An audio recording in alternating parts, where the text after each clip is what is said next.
Tingnan nyo naman ito mga kalapatid. Itong dalawa nating kalapate. Pagbalik ko, no? Pagtapos kong kumain, andyan na naman. Tapos yung ating piniplay dito, niputa na yung ating laptop.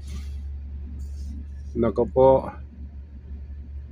Ba, kung ano-ano ang pinindot dito. Oh. Allah. Ang dami nang lumabas na pinagpipindot nyo dito. Allah. Ano nangyari dito?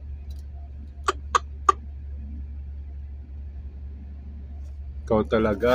Bakit dyan ka sa taas? Ikaw, anong ginagawa mo dyan?